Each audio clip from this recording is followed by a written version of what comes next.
I felt for the longest time like my props were missing something important, but what exactly? And then it hit me. The thing I was missing was storytelling. It doesn't matter if you're doing environments or character design. Props do a massive amount of heavy lifting when it comes to storytelling. In this video, I'm going to show you how to conquer the blank canvas. We'll start with thumbnails, build concepts, and turn it into a fully lived-in scene. Alright, let's get to it.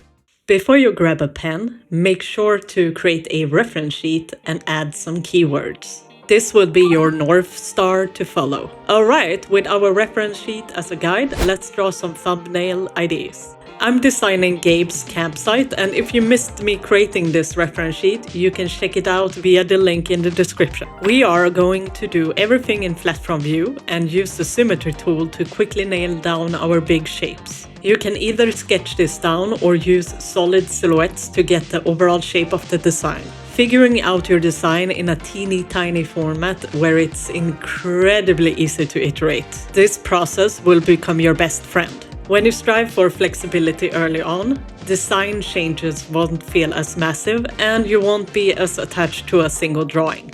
For the tent, I want the pattern to echo the design on Gabe's clothing, but it needs to look well used and a little bit run down. Gabe doesn't have a lot of coin for a brand new tent, so he's likely patching it up himself with what he has on hand. Since he's a hunter, I'll add elements of animal skin and fur fixes to the fabric. I'll even sketch the support poles looking a bit bent, so the overall shape of the tent is slightly asymmetrical. Always design around function. If you are stuck, you can ask yourself some questions like, how does he open the tent? Does the door have a flap prop up to create the roof, protecting him from the rain while he cooks? What kind of cooking gear setup does a guy need to make disgusting forest mushroom stew? And don't forget, a tent has an inside too.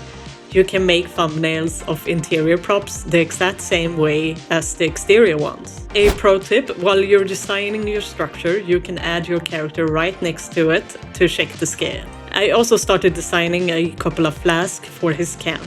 Some are health potion and some are ale. If you find your design to be a bit boring and generic, start asking a couple of world-building questions to think about when you design. What would a health potion look like in this fantasy world? Where would you be able to buy it? Is there a logo from the local brewery or the potion maker? What kind of graphic design would the label have? Thinking about these everyday details give your work some extra spice. It needs to stand out. When you ground your world in realistic context, people will connect with your work so much more because it taps into lived experiences. Okay, now we've solved this big design puzzle and all the pieces are in place. We can take our favorite ideas and finalize them. Now it is time to polish up the thumbnails we like into final refined design. This is exactly where your perspective knowledge comes in handy. If you are currently struggling with perspective, I highly suggest doing a few practices where you turn cylinders, boxes, etc. in 3D space. I have a good practice in this video. You can find it in the description below. For an artist, practicing your fundamentals is like eating your vegetables. It's what lets you become big and strong enough to draw whatever you want from your own imagination. When I refine my props, I will choose angles that clearly communicates what everything is.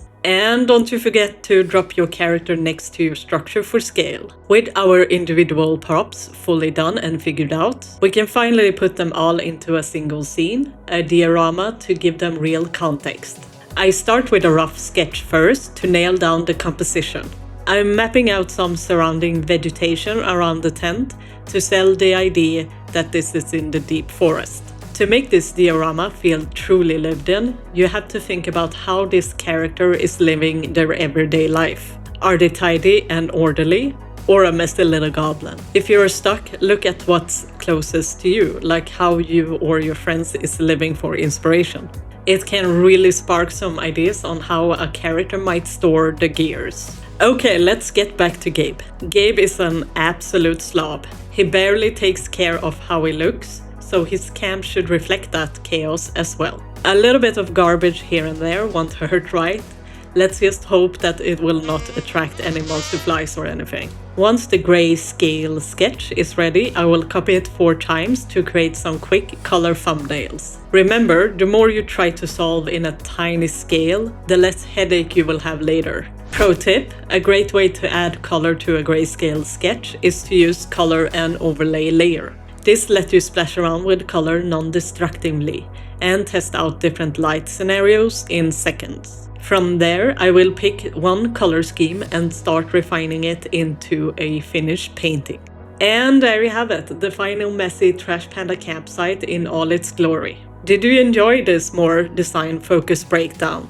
What do you want us to tackle next? Should we do a deep dive into environment design, or maybe how you plan an illustration from scratch? Let me know in the comments below.